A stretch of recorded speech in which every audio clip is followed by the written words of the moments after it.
तो चलिए शुरुआत करते हैं दुनिया के सबसे तेज बुलेटिन न्यूज 222 की, जिसमें हम आपको दिखाएंगे सिर्फ 22 मिनट में देश दुनिया की 222 बड़ी खबर। यहाँ सिर्फ 22 मिनट रही हमारे साथ, एक एक खबर होगी आपके पास।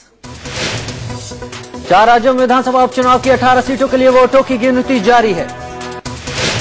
विधानसभा की जिन 18 सीटों के लिए वोटों की गिनती चल रही है उसमें बिहार की 10, मध्य प्रदेश कर्नाटक की 3 और पंजाब की 2 सीटें शामिल हैं। बिहार विधानसभा उपचुनाव के नतीजे आने के साथ साफ हो जाएगा लालू, नीतीश और कांग्रेस की तिकड़ी बीजेपी के खिलाफ कितनी कारगर साबित हुई। छपरा विधानसभा सीट से आरजेडी उम्मीदवार और पूर्व सांसद प्रभुनाथ सिंह के बेटे रणधीर सिंह बीजेपी उम्मीदवार से आगे चल रहे हैं। जबकि जाले विधानसभा सीट पर जेडीयू के ऋषि मिश्रा का बीजेपी उम्मीदवार रामनिवास प्रसाद से सीधी टक्कर है।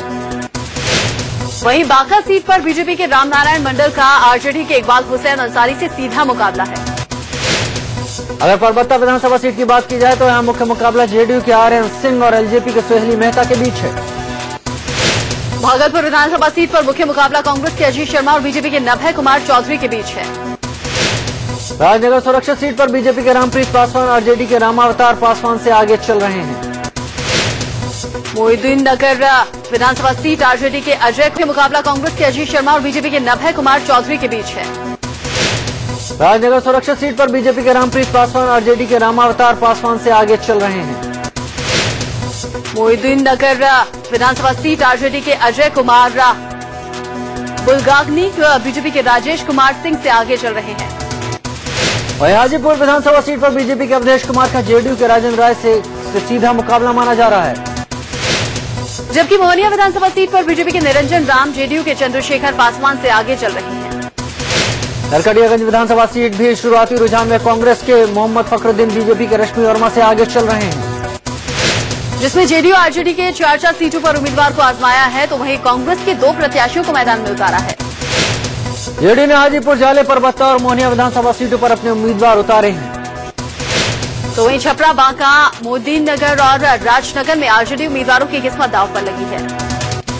जबकि भागलपुर और नरकटियागंज में कांग्रेस ने उम्मीदवारों को आजमाया है। वहीं बीजेपी ने 10 में से 9 विधानसभा सीटों पर अपने उम्मीदवार को उतारा है, जबकि परबत्ता सीट पर एलजेपी चुनाव लड़ रही है। मध्य प्रदेश विधानसभा उपचुनाव की 3 सीटों के लिए वोटों की गिनती जारी है, जिसमें 2 सीटों पर कांग्रेस आगे चल रही है। विजय राघवगढ़ में मुख्य मुकाबला कांग्रेस प्रत्याशी विजेंद्र मिश्रा और बीजेपी के संजय पाठक से है। वहीं बहोरीबंद में बीजेपी के प्रणव पांडे और कांग्रेस के सौरभ सिंह के बीच मुख्य मुकाबला है। जबकि आगर में बीजेपी उम्मीदवार और पूर्व विधायक गोपाल परमार और कांग्रेस के राजकुमार गोरे के बीच कांटे का मुकाबला बताया जा रहा है। पंजाब में विधानसभा की 2 सीटों पटियाला और तलवंडी साबो उपचुनाव के लिए आज वोटों की गिनती जारी है। पंजाब की पटियाला विधानसभा सीट से कांग्रेस की परनीत कौर आगे चल रही है। पटियाला में कांग्रेस की परनीत कौर, अकाली दल के भगवान दास जुनेजा और आम आदमी पार्टी के हरजीत सिंह अदालती वाला के बीच त्रिकोणीय मुकाबला है। जबकि तलवंडी सीट पर अकाली दल के मोहिंदर सिंह सिद्धू और कांग्रेस के हरमिंदर सिंह जस्सी के बीच में मुख्य मुकाबला है। कर्नाटक विधानसभा की 3 सीटों चिकोड़ी, सदालगा, शिकारीपुरा और बेल्लारी ग्रामीण उपचुनाव के लिए भी वोटों की गिनती जारी है। सबकी निगाहें शिकारीपुरा सीट पर टिकी हैं, जहां से पूर्व मुख्यमंत्री और बीजेपी सांसद बीएस येदियुरप्पा के बेटे BY राघवेंद्र किस्मत आजमा रहे हैं। उधर बिहार विधानसभा उपचुनाव के नतीजे आने से पहले RJD supremo Lalu Prasad Yadav routine medical checkup के लिए मुंबई गए। मध्य प्रदेश के सतना में भगदड़ मचने से 10 लोगों की मौत हो गई, मृतकों की अभी पहचान नहीं हो पाई है। हादसे में दर्जनों लोग जख्मी हुए, जिनका अस्पताल में इलाज चल रहा है। हादसा कामतगिरी पर्वत की परिक्रमा के दौरान हुआ। मृतकों के परिवार वालों को 2-2 लाख रुपए देने का ऐलान किया गया। वहीं घायलों को 50-50 हजार रुपए देने की घोषणा की गई है। दिल्ली के पास नोएडा में स्विफ्ट और इंडिगो कार की भीषण टक्कर हो गई। सेक्टर 11 में स्टेडियम के पास यह हादसा हुआ। स्विफ्ट कार में सवार लोग नशे की हालत में पाए गए। मुंबई के चेंबूर में ईस्टर्न फ्रीवे पर एक कार में भीषण आग लग गई। मौके पर फायर ब्रिगेड की टीम पहुंची, लेकिन तब तक कार खाक हो चुकी थी। जम्मू कश्मीर के आरसपुरा में बीती रात पाकिस्तान की तरफ से एक बार फिर युद्ध विराम का उल्लंघन किया गया। गोलीबारी में एक भारतीय नागरिक जख्मी हो गया, जिसका अस्पताल में इलाज जारी है। पाक की तरफ से की जा रही फायरिंग से सीमा पर रहने वाले लोग दहशत में हैं।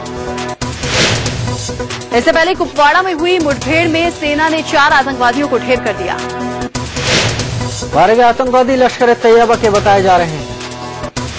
सर्च ऑपरेशन के दौरान हुई इस मुठभेड़ में 2 जवान शहीद हो गए। भारतीय सीमा पर पाकिस्तान की तरफ से रोक रोक कर फायरिंग की जा रही है। हारिसपुरा के बाद जम्मू कश्मीर के सामा सेक्टर में पाकिस्तान की तरफ से जबरदस्त फायरिंग की गई। पाक की तरफ से की गई फायरिंग और मोर्टार से किए गए हमले में किसी के हताहत होने की खबर नहीं है। बीएसएफ के डीजी के मुताबिक पिछले 40 दिन में 30 बार बॉर्डर पर पाकिस्तान ने सीजफायर का उल्लंघन किया है। सीजफायर उल्लंघन के मामले पर जम्मू कश्मीर के सीएम उमर अब्दुल्ला ने चिंता जताई। उमर अब्दुल्ला के मुताबिक अब वक्त आ गया है कि पीएम मोदी अच्छे दिन लाने के वो वादे साबित करें। सीजफायर उल्लंघन की घटनाओं पर रक्षा मंत्री अरुण जेटली ने कहा कि पाकिस्तानी सेना की हिमाकत का भारतीय सेना मुंहतोड़ जवाब दे रही है। जम्मू कश्मीर में कुपवाड़ा के केरल सेक्टर में सेना के जवान राहुल कुमार शहीद हुए हैं। बुलंदशहर में जवान के घर में मातम पसरा है। घुसपैठियों को ढूंढने निकले थे राहुल, तभी घुसपैठियों की गोली उनको लग गई। भारत चीन सीमा से दोनों देशों के सैनिकों की हाथापाई की हैरान करने वाली तस्वीर सामने आई है। चीन का एक सैनिक बॉर्डर पर बनी दीवार पर से पत्थरों को हटा रहा था, तभी भारतीय सैनिक ने उसे पीछे हटने को कहा। इसी बात पर दोनों ओर से हंगामा शुरू हो गया। जवानों के बीच जुबानी जंग भी तेज हो गई। 19 मिनट के इस वीडियो की सच्चाई का फिलहाल पता नहीं चल पाया है। ये कब शूट किया गया, कहां शूट किया गया और किसने शूट किया, वीडियो रिकॉर्ड और अपलोड करने वाले ने इसका जिक्र नहीं किया है। बीजेपी के राष्ट्रीय अध्यक्ष अमित शाह के जम्मू कश्मीर दौरे का आज दूसरा और आखिरी दिन है। अमित शाह आज गोलीबारी से प्रभावित आरएसपुरा का दौरा करने वाले हैं। आरएसपुरा के बाद वो कठुआ में होने वाले कार्यक्रम में हिस्सा लेंगे, जहां कांग्रेस के पूर्व सांसद चौधरी लाल सिंह बीजेपी में शामिल होंगे। मिशन 44 के मकसद से जम्मू कश्मीर पहुंचे शाह ने दावा किया है कि राज्य में अगली सरकार बीजेपी अपने बलबूते बनाएगी। जम्मू कश्मीर के दौरे के पहले दिन शाह ने पार्टी नेताओं और विधायकों में जीत का जोश भरा। रविवार शाम 5 बजे से देर शाम तक उन्होंने कोर ग्रुप, विधायक दल और राष्ट्रीय स्वयंसेवक संघ के पदाधिकारियों के साथ बैठक की। उनके साथ मिशन 44 को कामयाब बनाने के पहलू पर विस्तार से चर्चा हुई। अमित शाह के साथ जेपी नड्डा और पीएमओ में राज्य मंत्री जितेंद्र सिंह भी हैं। गाजियाबाद में भी लव जिहाद का मामला सामने आया है। पीड़ित लड़की ने आरोप लगाया कि उसका पति उस पर धर्म परिवर्तन के लिए दबाव डालता था और मारपीट भी करता था। लड़की के मुताबिक उसके पति ने अपना असली धर्म छिपाकर उससे शादी की। लड़की के मुताबिक लड़का बुलंदशहर का है, वो 3 महीने से लापता है। पुलिस ने मामला दर्ज कर जांच शुरू कर दी। वारदात के सामने आने के बाद हिंदू दल के लोगों ने गाजियाबाद के थाना का घेराव किया। यूपी के फिरोजाबाद में आरपीएफ ने बदमाशों के चंगुल से एक लड़की को छुड़ाया। लड़की के मुताबिक उसे हरिद्वार से अगवा किया गया और अलग अलग शहर ले जाकर उसके साथ गैंगरेप किया। यूपी के मेरठ में बदमाशों ने एक डॉक्टर की गोली मारकर हत्या कर दी। पुलिस ने मामले की जांच शुरू कर दी है, साथ ही बदमाशों की तलाश भी शुरू कर दी है। मेरठ में चौधरी चरण सिंह विश्वविद्यालय के वाटर कूलर में करंट आने से एक बच्चे की मौत हो गई। वाटर कूलर से पानी पीते वक्त बच्चे को करंट लग गया, जिससे उसकी मौत हो गई। यूपी के शामली में रंगदारी का विरोध करने पर बदमाशों ने 2 व्यापारियों को गोली मारी। वारदात से नाराज व्यापारियों ने सड़कों पर जाम लगा दिया। तनाव को देखते हुए भारी संख्या में पुलिस बल तैनात कर दिया गया। यूपी के मुजफ्फरनगर में एक शख्स पर दहेज के लिए अपनी पत्नी की हत्या का आरोप लगा। महिला के परिवार वालों के मुताबिक ससुराल वाले दहेज के लिए उनकी बेटी के साथ मारपीट भी करते थे। पुलिस ने मामला दर्ज कर जांच शुरू कर दी है। मेरठ में एक शादी समारोह में उस वक्त हंगामा हो गया जब दूल्हे की पहली पत्नी वहां पहुंच गई। लड़की के परिवार वालों ने दूल्हे की मां और भाभी को बंधक बना लिया। बाद में पुलिस ने इन दोनों को हिरासत में लेकर आरोपी दूल्हे की तलाश शुरू कर दी। यूपी के रायबरेली में एक युवक का शव पेड़ से लटका मिला। पुलिस ने शव को पोस्टमार्टम के लिए भेज दिया है। साथ ही शव की पहचान के लिए सभी थानों से लापता लोगों की लिस्ट मंगवाई है। दिल्ली के पश्चिम बिहार में एक 9 साल की मासूम की स्कूल कैब के ड्राइवर ने बुरी तरह पिटाई कर दी। बच्चे के शरीर में कई जगह चोट आई है। हॉस्पिटल में उसे भर्ती करवाया गया है। दिल्ली में करोल बाग से एक बुटीक शोरूम से चोरों ने 16 डिजाइनर सूट चुरा लिए। दुकान में पहले 2 लोग घुसे, फिर उन्होंने 3 महिलाओं को और बुला लिया। वारदात को अंजाम दिया। पंचकुला में क्रिकेटर युवराज सिंह के रिश्तेदार और उनके बच्चों पर जानलेवा हमला किया गया। विवाद पार्की को लेकर हुआ। पूर्व डीएसपी पर हमले का आरोप लगा है। अहमदाबाद में एक नर्स पर बाइक सवार 3 लोगों ने एसिड से हमला किया। पुलिस ने पीड़ित नर्स की शिकायत पर आरोपियों के खिलाफ मामला दर्ज कर लिया है। बिहार के छपरा में एक हादसे के बाद लोगों ने ऑटो ड्राइवर की जमकर पिटाई कर दी।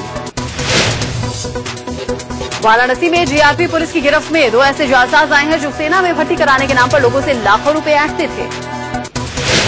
इन जालसाजों में एक झारखंड पुलिस से बर्खास्त सिपाही भी है।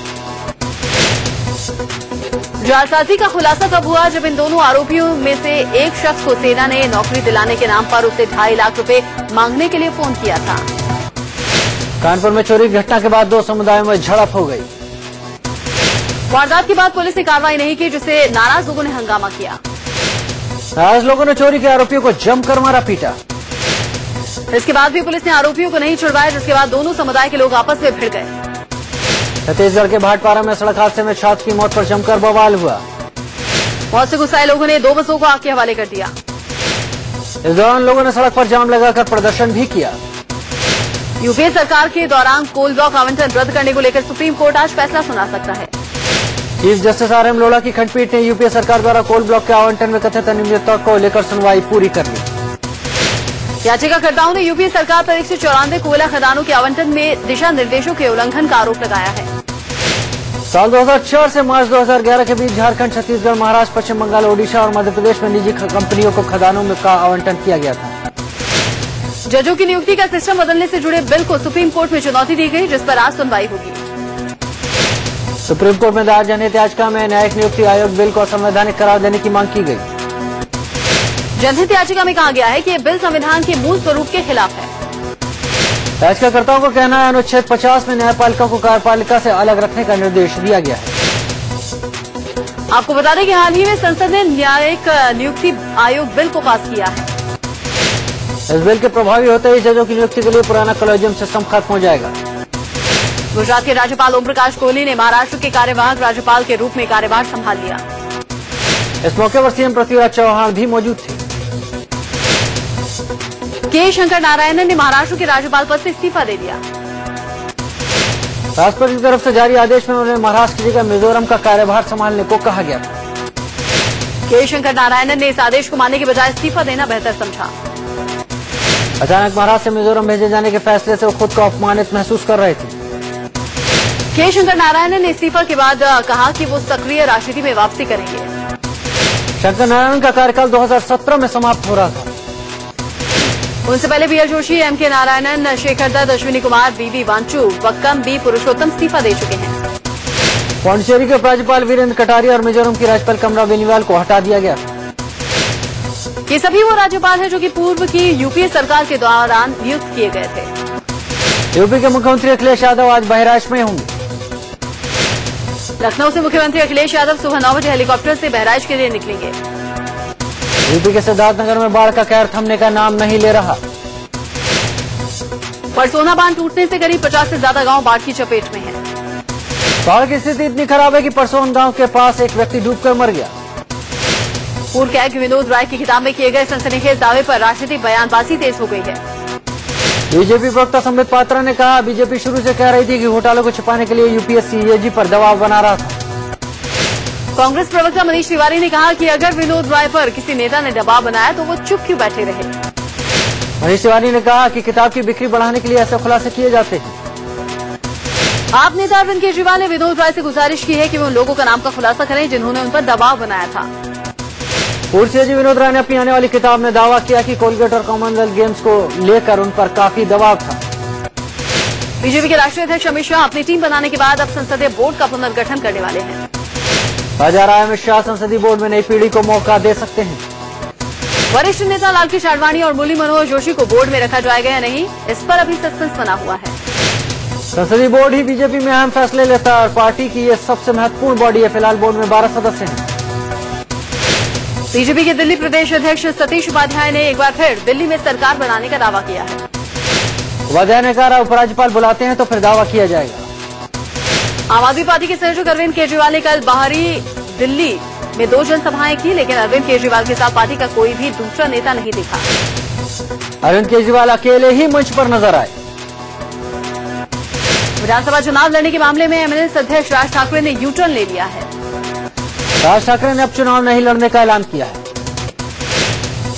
महाराष्ट्र विधानसभा चुनाव के लिए उम्मीदवारों का नाम तय करने के लिए राज ठाकरे इन दिनों टिकट के दावेदारों का इंटरव्यू कर रहे हैं। रविवार को तकरीबन 200 दावेदारों का उन्होंने इंटरव्यू लिया। हरियाणा में पानीपत में मुख्यमंत्री भूपेंद्र सिंह हुड्डा ने विजय संकल्प रैली के जरिए शक्ति प्रदर्शन किया। रैली में उनके साथ उनके सांसद बेटे दीपेंद्र सिंह हुड्डा भी थे। हूटिंग मामले पर हुड्डा ने बीजेपी पर निशाना साधते हुए कहा कि हूटिंग उनका नहीं, हरियाणा की जनता का अपमान था। हुड्डा ने कहा वो वोट से इस अपमान का बदला लेंगे। इस मौके पर सीएम ने कहा कि कर्ज से हरियाणा के किसानों को निजात दिलाने के लिए वो जल्द ही एक प्रोग्राम का ऐलान करेंगे। रैली में हुड्डा ने इस बात का ऐलान किया कि 1 नवंबर से सामाजिक कल्याण के लिए दी जा रही पेंशन की रकम 1000 से बढ़ाकर 1500 कर दी जाएगी।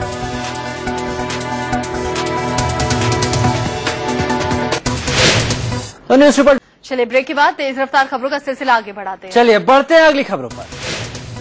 गोरखपुर में बिजली कटौती के खिलाफ कांग्रेस ने मोर्चा खोल दिया है।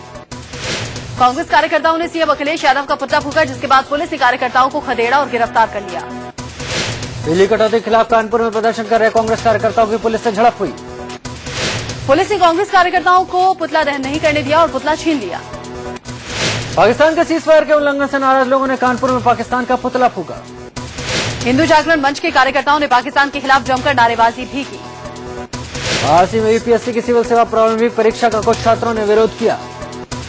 छात्रों ने अपने अपने एडमिट कार्ड जला दिए। ये छात्र सीसेट का विरोध कर रहे थे। लखनऊ में सैकड़ों मुस्लिम महिलाओं ने आजम खान के खिलाफ विरोध प्रदर्शन किया।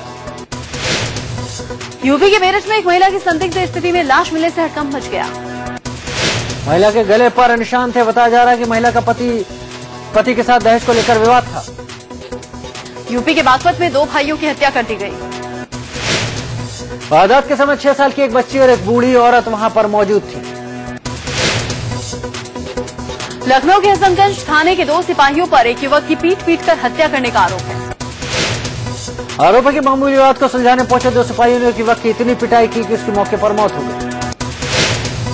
परिवार वालों की शिकायत पर पुलिस ने मामला दर्ज कर शव को पोस्टमार्टम के लिए भेज दिया है। कन्नौज में तेज रफ्तार ट्रक ने एक बाइक को टक्कर मार दी। छात्र की मौके पर ही मौत। पुलिस ने आरोपी ट्रक ड्राइवर की तलाश शुरू कर दी है, साथ ही ट्रक जब्त कर लिया है। लखनऊ में एक i10 कार में आग लगने से अफरा तफरी मच गई। आग लगने की वजह शॉर्ट सर्किट बताई जा रही है। फायर ब्रिगेड ने आग पर काफी मशक्कत के बाद काबू पाया। बीजेपी सांसद किरीट सोमैया के खिलाफ मुंबई के नवगर थाने में FIR दर्ज। सोमैया पर एक पुलिस वाले के साथ मारपीट का आरोप है। यूपी बीजेपी प्रदेश कार्य समिति के राजनीतिक प्रस्ताव से लव जिहाद शब्द हटाकर से पास किया गया। लव जिहाद पर ही प्रस्ताव पास होना था, लेकिन सियासी विरोध को देखते हुए लव जिहाद की जगह वर्ग विशेष का इस्तेमाल किया गया। वृंदावन में जब बीजेपी कार्य समिति की बैठक शुरू हुई तो एजेंडे में साफ साफ लव जिहाद का जिक्र था। आपको बता दें कि लव जिहाद का इस्तेमाल कुछ संगठन कर रहे थे, जिसके मुताबिक बहुसंख्यक समुदाय की लड़कियों को प्यार के जाल में फंसाकर अल्पसंख्यक समुदाय के लड़के उनका धर्मांतरण करवाते हैं। राजनीतिक प्रस्ताव से लव जिहाद शब्द का जिक्र नहीं होने पर बीजेपी की सफाई। लव जिहाद पर कांग्रेस ने बीजेपी पर निशाना साधा। कांग्रेस प्रवक्ता मनीष तिवारी ने कहा कि बीजेपी धार्मिक ध्रुवीकरण करने में जुटी हुई है। लव जिहाद पर यूपी के मुख्यमंत्री अखिलेश यादव ने अजीबोगरीब बयान दिया। साई विवाद को लेकर छत्तीसगढ़ के कवर्धा में चल रही धर्म संसद का आज आखिरी दिन है। धर्म संसद से पहले दिन सभी 13 अखाड़ों ने शंकराचार्य स्वरूपानंद सरस्वती के बयान का समर्थन किया। धर्म संसद शुरू होने से पहले अलग अलग अखाड़ों के प्रमुखों ने कहा कि अगर कोई साईं को गुरु मानकर पूजता है तो उसमें कोई आपत्ति नहीं है। साईं का मंदिर बनाकर उन्हें भगवान का दर्जा देना और वैदिक मंत्रोच्चार से उनकी पूजा करने को धर्म संसद में गलत बताया गया। धर्म संसद में शिरडी साईं ट्रस्ट की तरफ से कोई नुमाइंदा नहीं पहुंचा। चीन में 6 साल के बच्चे के ऊपर से कार गुजरने के बाद भी उसकी जान बच गई। बच्चा सड़क पर पड़ी कोई चीज उठा रहा था, तभी पीछे से आ रही कार उसके ऊपर से गुजर गई। हैरानी की बात यह है कि बच्चा बच गया।